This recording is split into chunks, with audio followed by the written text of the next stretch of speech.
hafal 30 juz, saya hafal juz 30. Mirip kan? Mirip lah, mirip aja. Kalau bahasa Indonesia harus jadi imam sholat. Balik pada bahasa. Jadi Allah berfirman dan sungguh kami akan uji kalian. Yang belajar bahasa Arab itu pasti paham. Di ayat ini ada dua kata penguat taukid kalau bahasa Arabnya. Ada lam, lalu dikasih nun, nunnya nun taukid takilah lagi.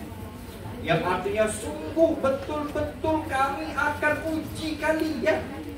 Gak bisa kita lepas dari ujian Allah, gak bisa. Am hasiban nas an yusrafu an yaqulu amanna wa hum la yuftanun.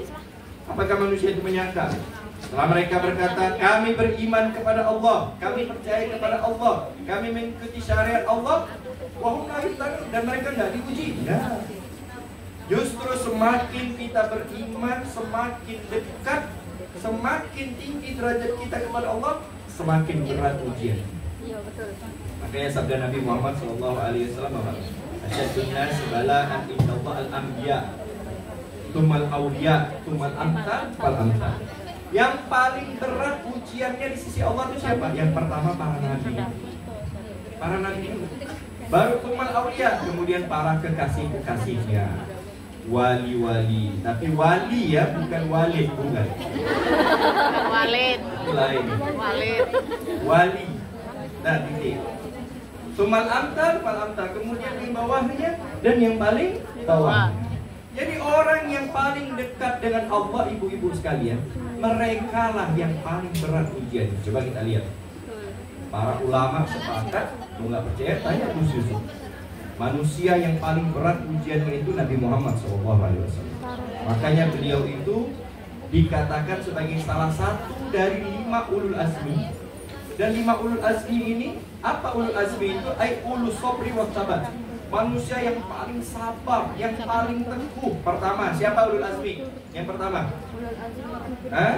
Nabi Nuh. Nabi siapa, Bu? Nabi Nuh. Nabi Nuh itu yang pertama. Kenapa beliau menjadi ulul azmi? Ujiannya berat. Salah satunya 950 tahun beliau berdakwah, pengikutnya hanya 70-an. Ini udah berapa ini? Kalau ini kan ini berapa nih? 1, 2, 3, 4, 5, 6, 7, 8, 9, 10, 4, 5 kan? Ramai ini yang hadir ini. Belum lagi yang live streaming, oh, Masya Allah, live semuanya. Belum lagi yang DM, Instagram, Gus Yusuf. Ketemu di Hong Kong. I'm always waiting you. Oh. Saya itu jujur aja, Gus, sempat apa kalau bahasa Pontianak tuh kesentak hati saya. Apa ya?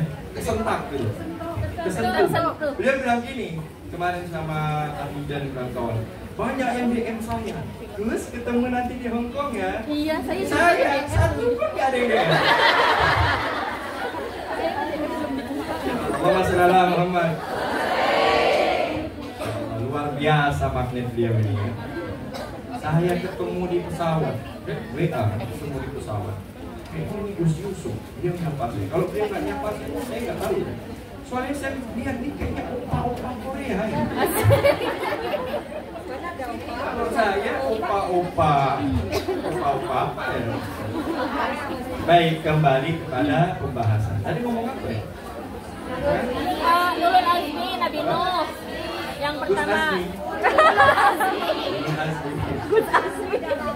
Jadi Nabi Nuh itu pengikutnya 70 tahun. 70 orang.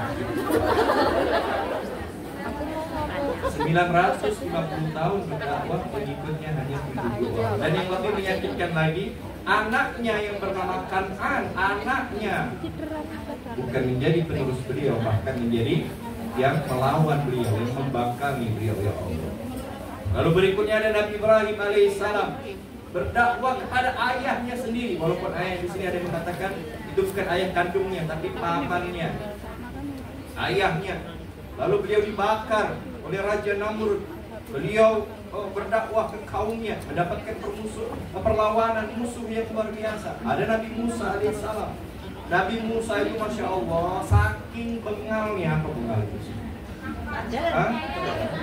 Kenapa? Ngeyel. Saking ngeyelnya itu umatnya Nabi Musa alaihissalam itu dikasih manna wasalwa, makanan dari surga, minta mimbakliha akumiha wa adasya wa salihah, minta bawang putih, bawang merah, kecambah, kacang panjang. Ada dikasih manna wasalwa, nggak mau. Sama disuruh Allah nyuruh Nabi Musa masuk ke kota Palestina, nanti mendapatkan jaminan dapat tanah. Karena mereka kan diusir dari kampung halaman ya, dikejar Fir'aun. Apa kata umat Nabi Musa alaihissalam, Bani Israil itu? Idhab anta wa rabbuka faqatila inna hahuna qa'idun. Ente pergi aja ente sama Tuhan ente Musa. Kami di sini duduk doang. Enak banget tuh, nabinya loh. Satu-satunya nabi yang diprank sama umatnya hanya Bani Israil. Nabi Musa lagi mandi, pakaiannya diambil. Pokoknya luar biasa itu congkaknya umatnya Nabi Musa alaihissalam. Dan beliau bersabar. Makanya dia masuk ulul azmi. Yang berikutnya adalah Nabi Isa, dan yang terakhir adalah baginda Nabi Muhammad sallallahu alaihi wasallam. Muhammad semuanya sudah tahu cerita. Box sedikit. Siti Halimah itu orangnya biasa saja. Bahkan beliau hanya penggembala kambing, keluarga miskin, kambingnya pun kurus. Keledainya pun juga kurus, paling kurus di antara teman-temannya. Nah, kebiasaan warga Taif, karena Siti Halimah ini tinggal di Taif ya, itu mereka memang setiap tahun itu turun ke Mekah mencari mana bayi yang akan diasuh. Karena itu salah satu sumber pencaharian atau sumber pekerjaan warga Taif saat itu. Termasuklah Sayyidah Halimah. Cuman karena Sayyidah Halimah ini keledainya itu layamutu walayahya, tidak bermutu, nggak ada biaya. Keledainya Sayyidah Halimah. Jadi keledainya ini setengah hidup, dikatakan mati hidup, dikatakan hidup mau mati. Memang betul, sejarah mengatakan seperti itu. Beda sama tetangga-tetangganya, teman-temannya itu jalan sampai ke Mekah cepat. Ada yang naik kuda, keledainya malah yang seger. Walhasil Siti Halimah ketinggalan jauh di belakang. Karena ketinggalan jauh di belakang berarti terakhir yang sampai di Mekah. Jadi kawan-kawannya udah sampai ke Mekah, dan Siti Aminah ibunda Nabi Muhammad SAW telah menggendong bayinya, yaitu baginda Nabi, sambil menawarkan, ini bayi saya, ayo siapa yang mau menyusui bayi saya? Tapi subhanallah ibu-ibu, begitu ibu-ibu yang lain yang datang awal bertanya, bapaknya mana? Oh ini anak yatim. Mereka mikir, oh bapaknya nggak ada. Ntar yang ngumpak saya siapa? Ibunya nggak maksimal. Kata perempuan Arab zaman dulu. Beda sama ibu-ibu zaman sekarang. Kerjanya aja di Hong Kong. Masya Allah ya. Oh nggak di Hong Kong, di rumah. Dia bisa sambil jualan online. Bisa di Shopee dan lain sebagainya. Kalau dulu nggak ada. Mata pencaharian dari suami, dari bapak. Sehingga mereka banyak yang menolak. Nabi Muhammad belum waktu itu belum laku. Datanglah Siti Halimah. Karena Siti Halimah ini datang terakhir, nggak ada bayi-bayi lagi yang tersisa di Mekah kecuali baginda Nabi Muhammad SAW. Memang seperti disetting bayi Nabi Muhammad ini hanya boleh disusui oleh Siti Halimah. Awalnya Siti Halimah pun nggak mau. Dia bilang saya ini udahlah miskin. Yang lain masih berkecukupan. Lah yang saya susui anak yatim. Tapi beliau mikir, daripada saya pulang tangan hampa, ya udah saya ambil aja deh. Subhanallah ibu, begitu bayi baginda Nabi Muhammad dipegang oleh Siti Halimah, seketika keledainya yang tadi itu, yang layamutu walayahya itu langsung menjadi segar, menjadi laju, bahkan menyusul teman-temannya, dan beliau yang sampai duluan ke kota Taif. Teman-temannya jauh ketinggalan di belakang. Berkah bayi baginda Nabi Muhammad SAW. Keluarganya pun menjadi keluarga yang berkecukupan. Kambing-kambingnya Siti Halimah, keledainya Siti Halimah mengeluarkan susu yang berprotein tinggi, dijual laku. Kambingnya gemuk-gemuk. Kenapa? Berkah Nabi Muhammad SAW. Jadi walaupun Nabi Muhammad itu kecil tidak bersama ibundanya, Allah yang menjaga. Jadi kalau kita berbicara tentang Nabi Muhammad tuh Masya Allah, karena ini bukan temanya, intinya Nabi Muhammad tuh berat ujiannya. Ya, beliau ditinggal siapa ibunya umur 6 tahun, lalu 8 tahun ditinggal kakeknya, hidup bersama pamannya Sayyidina Abu Thalib dengan hidup serba ala kadarnya, ya. Lalu tibalah lagi beliau diangkat menjadi nabi, mendapatkan permusuhan, mendapatkan perlawanan, sampai diusir dari kampung halamannya. Luar biasa baginda Nabi SAW, tapi beliau bayaran atas kesabaran beliau diangkat menjadi manusia yang paling mulia di sisi Allah. Jadi hukum Allah itu begini. Gak ada ceritanya orang yang dekat dengan Allah, orang yang dekat dengan Nabi Muhammad hidupnya biasa-biasa, gak ada. Itu bukan rumus Tuhan. Rumus Tuhan, rumus Allah, semakin dekat dengannya, semakin berat ujiannya. Itu rumus Allah. Makanya para salaf soleh terdahulu, mereka itu unik. Kita punya salaf itu, mereka justru berlomba-lomba pengen dapat ujian. Imam Syafi'i wafat pada tahun 204 Hijriah, lahir tahun 150 Hijriah. Beliau itu di akhir hayatnya itu sakit, mohon maaf, sakit apa? Ambeien. Ya, sakit ambeien. Tahu ambeien kan? Saya pernah ditanya di majelis, kalau perempuan itu kan haid. Ada laki-laki jawab, dia bilang, Pak Ustaz, laki-laki pun bisa haid, kata dia. Dia bilang, tak ada laki-laki haid. Kalau ada itu ambeien namanya itu. Tak ada ceritanya laki-laki haid. Nah, Imam Syafi'i itu sakit ambeien. Tapi saat dia sakit mengajar, tiba-tiba datang sakitnya. Beliau berdoa, Allahumma zid, Allahumma zid, Allahumma zid. Ya Allah, tambahkan rasa sakit itu. Tambahkan rasa sakit itu, tambahkan rasa sakit itu. Kedengaran oleh gurunya Imam Waqi. Kata gurunya, jangan, tidak boleh doa seperti itu. Wa idza sa'alta fas'alil afiyah. Kalau kamu minta kepada Allah, minta kesembuhan, minta kesehatan. Imam Syafi'i berkata, kalau di sini ada ridho Allah, maka aku rela bertambah sakit. Sampai segitunya Imam Syafi'i. Kalau kita kan sakit cantangan dikit aja nggak mau sholat. Tahu cantangan? Gak sakit aja nggak sholat. Ibu kalau kata orang Melayu ya. Sakit gigi, lang. Bismillahirrahmanirrahim.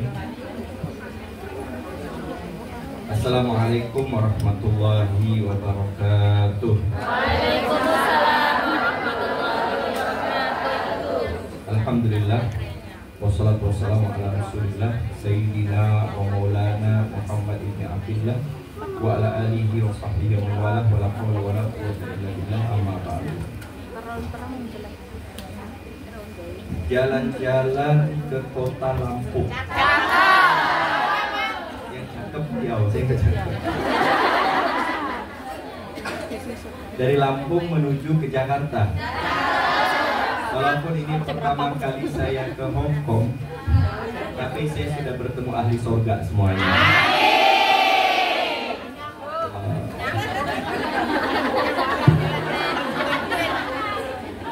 Kan dia dari Lampung.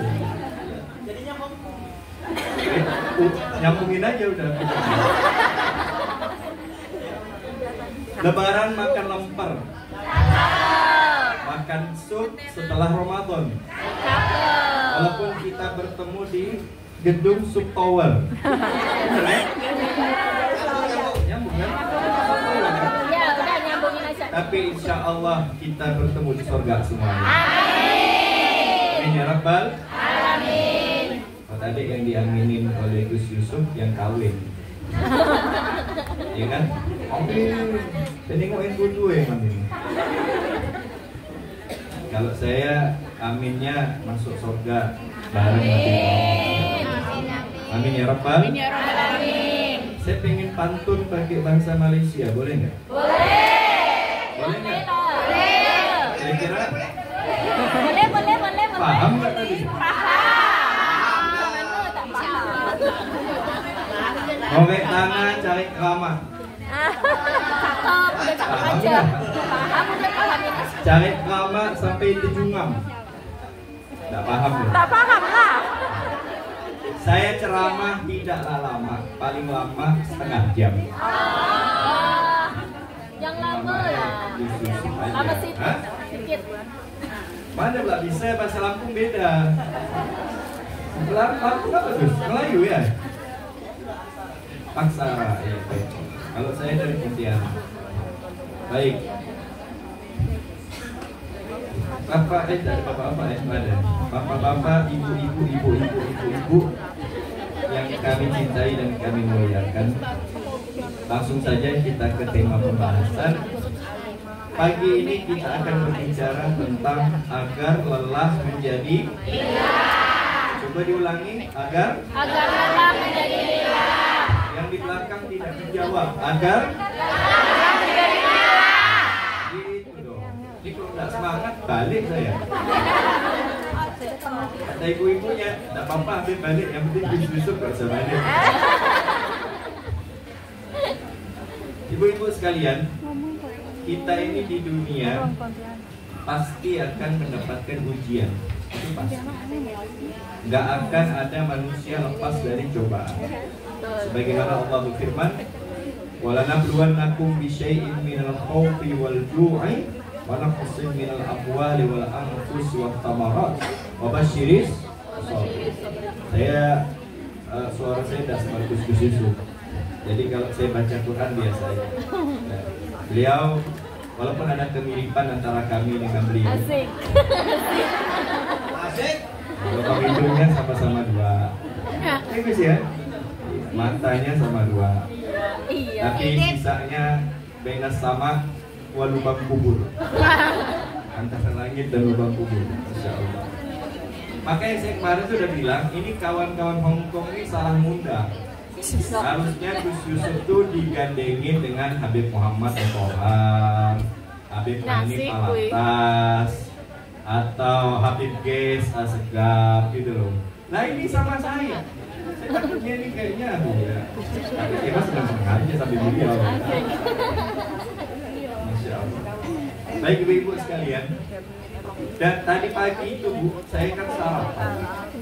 Saya sarapan, biasanya saya tuh ngajak itu sarapan dia, Gus ayo makan, kayak kemarin kan saya telepon.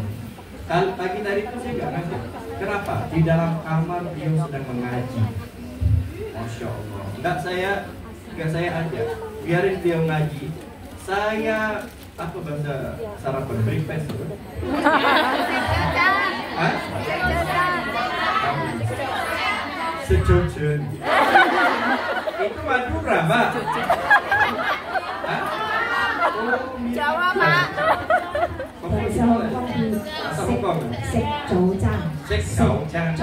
Macam sincen pula ya.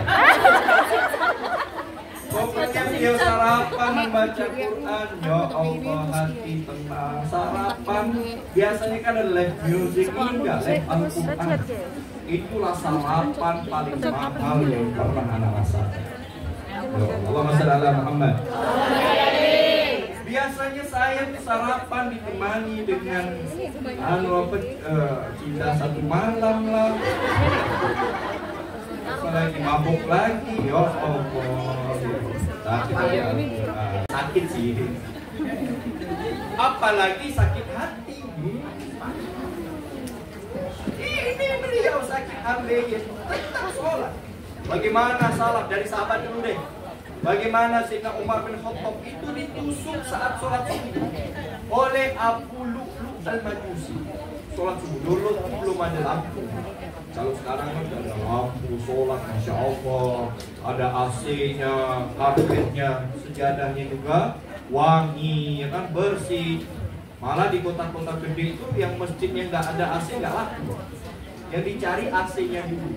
Sama seperti Ramadan kemarin, tempat saya itu kalau Ramadan, mereka kan kalau malam kan ada tilawatul Quran, ya kan, lomba-lomba baca Quran. Tapi itu dilihat dulu ada AC-nya.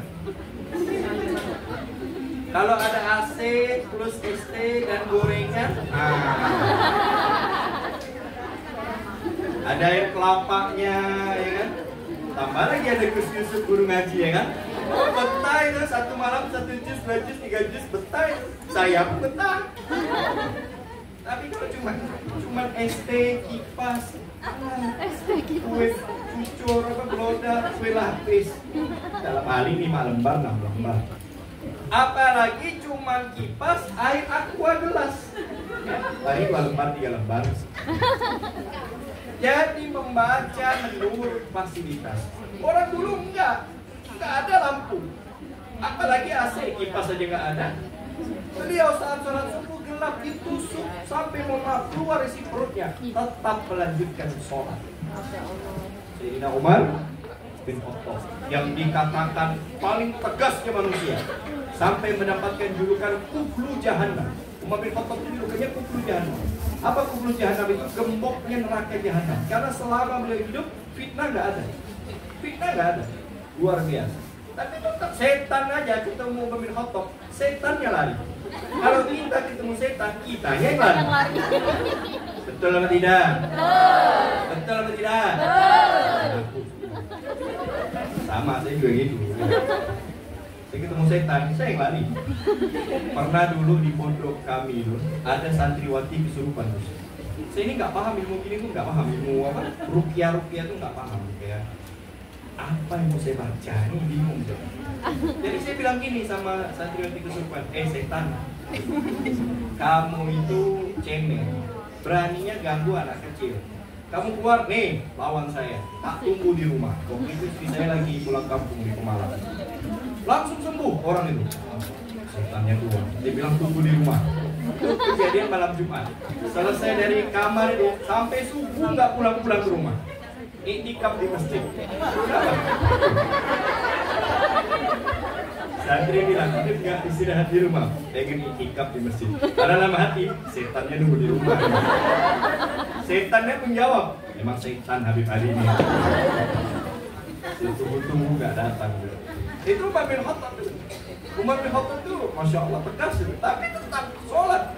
Beliau ketika mendengar ada rakyatnya yang kelaparan, beliau memikul sendiri gandum dan nggak mau dibantu oleh orang lain. Bagaimana Sayyidina Ali bin Abi Thalib? Beliau itu dipukul kepalanya sama Abdurrahman bin Muljam, tokoh Khawarij. Tetap melanjutkan sholat subuh dan dia dipukul saat sholat subuh.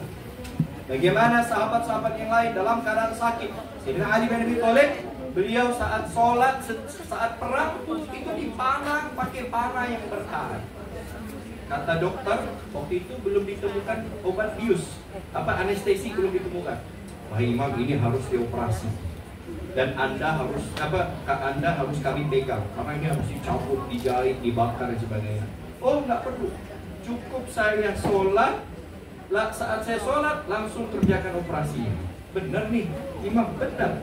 Beliau pun sholat, Allahu Akbar. Dokter langsung melakukan operasi, dicopot anak panahnya itu, dibersihkan, dijahit, dibakar. Beliau tidak merasakan sakit sedikit pun. Selesai sholat, beliau bilang apa? Sudah selesai operasinya. Oh. Lalu ada salah satu sahabat namanya Abdullah bin Thalha. Beliau sama, saat perang kena panah di pahanya. Kata dokter, ini harus dipotong, diamputasi, dan Anda harus kami pegang karena dipotong. Apa beliau bilang? Nggak usah dipegang, biarkan saya sholat, lakukan operasi yang saat saya sholat. Dia pun sholat, Allahu Akbar. Dokter langsung operasi, dipotong, digergaji dan sebagainya, nggak tahu lah itu kan, dijahit, dan beliau tidak merasakan sakit sedikit pun. Setelah sholat beliau berdoa, Alhamdulillah ya Allah, Engkau telah memberikan aku 2 kaki, Engkau ambil 1, Engkau biarkan 1. Oh, sahabat Abdullah bin Thalha. Kita sholat, nyamuk lewat.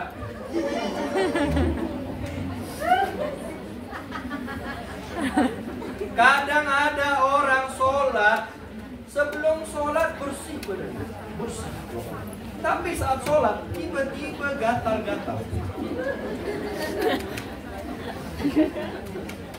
Allah Akbar. Gatal datang saat sholat, begahuk dia. Ini kan kita ini nggak ujian dikit dalam sholat pun nggak bisa. Mereka itu dipotong, tetap lanjut. Nah ini para sahabat, bagaimana para tabi'in, bagaimana para salafun soleh, mereka juga sama seperti kita, manusia yang makan nasi. Ini makan nasi semua kan? Enggak ya? Makan nasi kan? Kan dimanapun kita berada, nasi, tahu dan tempe adalah lauk andalan kita. Plus sambal ya, Masya Allah sambal. Nah maka karena kita ini sama dengan mereka, bedanya di mana? Di ujian yang kita dapatkan. Karena kita semua ini pasti mendapatkan ujian. Apa kata Allah di ayat Al-Quran yang tadi saya sampaikan apa? Waladablu bisyai'il khauf. Ujian apa yang kita dapatkan? Pertama rasa takut. Takut apa? Takut lapar. Betul? Betul. Takut kalau saya nggak kerja besok makan apa? Betul. Betul? Takut nggak kawin. Betul? Betul. Nggak, udah kawinnya. Yang belum. Terus nggak takut. Takut nggak laku. Yang udah laku, takut lakinya kawin lagi. Betul nggak? Takut nih suami saya jadi Walid versi 2 ini. Walid nanti semuanya. Takut apa? Takut anak. Takut anak sakit. Betul? Betul. Takut anak di rumah nggak makan. Takut keluarga di rumah. Itu semua pasti kita rasakan. Walju, berikutnya yang apa ujian Pak? Lapar. Ini sama dengan rasa takut tadi. Kita takut lapar, besok makan apa? Ini kalau saya nggak kerja nanti beli berasnya bagaimana? Keluarga di rumah makan apa? Listriknya bagaimana? Anak saya sekolah bagaimana? SPP-nya, seragam anak saya bagaimana? Begitu juga saudara. Ada yang kerja mikirkan saudara, ada. Bisyai'in minal khawfi wal ju' wa naqsin minal amwal. Takut kekurangan harta. Betul nggak? Duit kurang. Ini kalau saya nggak kerja nanti bagaimana orang tua saya? Bagaimana? Tadi MC teriak apa? Haji ya. Mudah-mudahan yang kumpul di sini haji tahun depan ya. Amin. Kata MC. Saya mau juga. Ya udah kita nggak usah pulang lah ya. Sampai tahun depan biar haji ya. Amin ya Rabbal. Amin. Cuman kan kita mikir ya, dengan pendapatan kita bagaimana kalau maksa? Memang haji bagian mampu. Semuanya pengen haji. Tapi kan kita mikir juga kan. Ya ada lah yang bismillah karena Allah ada, sebagian orang yang tawakal yang kuat. Tapi ada orang yang mikir-mikir, takut, ada rasa kekhawatiran. Ini kalau saya maksa haji, ntar keluarga bagaimana? Orang tua di rumah di Indonesia bagaimana? Anak saya bagaimana? Yang sakit bagaimana? Tidak bisa dipaksakan kecuali kalau mau haji pakai galon. Tahu? Kemarin ramai di Indonesia tuh.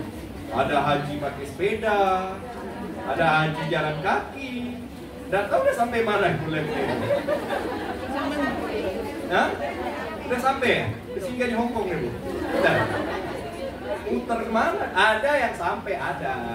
1, 2, 3 orang ada. Ya. Tapi apalagi yang pakai naik galon itu sampai Suramadu udah tenggelam itu. Pakai galon, masya Allah. Itu kan ada kekhawatiran di dalam diri kita. Apalagi dalam ayat yang lain Allah berfirman bahwa khuliqal insanu halu. Wa khuliqal insanu, dan diciptakan manusia itu penuh keluh kesah. Kita tuh suka keluh. Betul nggak? Dikit-dikit posting di Facebook. Celaka punya suami. Istri capek-capek kerja di Hongkong, suami di rumah malah main judi online. Apa namanya itu? Tak tahu saya. Slot. Allah, slot. Tahu ibu-ibu nih? Judi slot. Checkpoint, tak tahu lah apa istilahnya. Atau dijadikan status dan lain sebagainya. Kita manusia yang mengeluh. Dalam ayat yang lain Allah berfirman apa lagi? Laqad khalaqnal insana apa?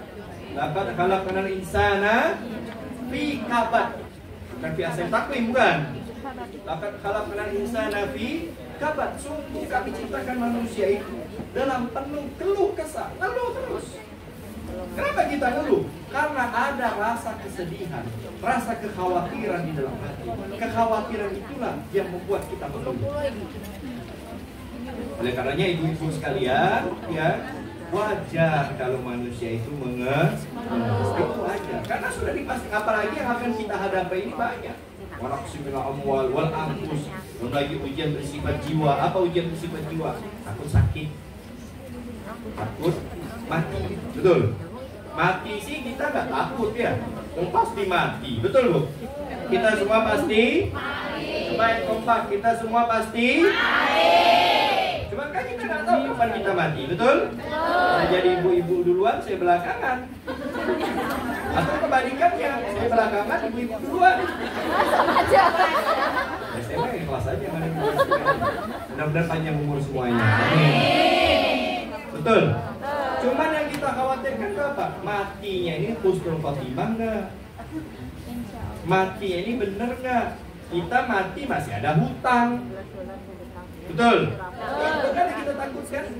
Hutang kepada siapa? Hutang kepada Allah, hutang kepada manusia, hutang kepada yang lain. Ini kan nanti akan ditagih di hari kiamat. Wal anfus wa thamarat dan sebagainya, kekurangan sandang, papan dan pangan. Itu semua ada di dalam otak kita, ada dalam hati kita, ada di dalam pikiran kita. Kita mikirkan. Dan ini yang akan kita ubah.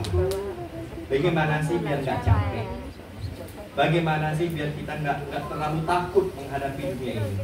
Bagaimana sih biar kita tetap keep enjoy? Apa namanya? Keep enjoy. Tetap santai, tetap senang gitu loh. Biar apa? Semakin tinggi derajat kita di sisi Allah, semakin senang kita menghadapi ujian. Sebagaimana yang dilakukan oleh para nabi. Saya mau tanya nih, kira-kira mau tahu nggak resep? Resep menjalani ujian biar mudah. Mau tahu? Resep biar menjalani musibah indah. Mau tahu? Biar Allah kita menjadi lillah. Cuma dari tadi saya mau tidak banyak yang kuat ya. Ada lagi yang nanti nengok gini, nanti gede. Ayah ada timbul bisul. Kita lanjutkan dengan setelah pesan-pesan yang berikut ini. Jadikan di bawah ini. Yaitu kita dengarkan dulu biar semangat rohani kita, yaitu sholawat dari Gus Yusuf. Mau sholawatan nggak? Sekali. Habis itu kita lanjut ngaji bareng lagi. Siap? Semuanya siap? Pokoknya sholawatnya Gus Yusuf aja. Suara saya ini nggak bagus. Gus dulu pernah Gus dipaksa jamaah sholawat di masjid saya. Di sholawat tidak bisa. Sholawat saya Gus di masjid Taman Yasmino yang tikungan maut. Ada namanya tikungan maut daerah saya. Karena sering tabrakan. Tikungan maut. Pas sebelahnya itu masjid. Jadi dia mati langsung sholat jenazah di situ. Saya qasidah, bener nih Gus. Kaca-kaca pecah semua. Nah kan langsung mati lampunya.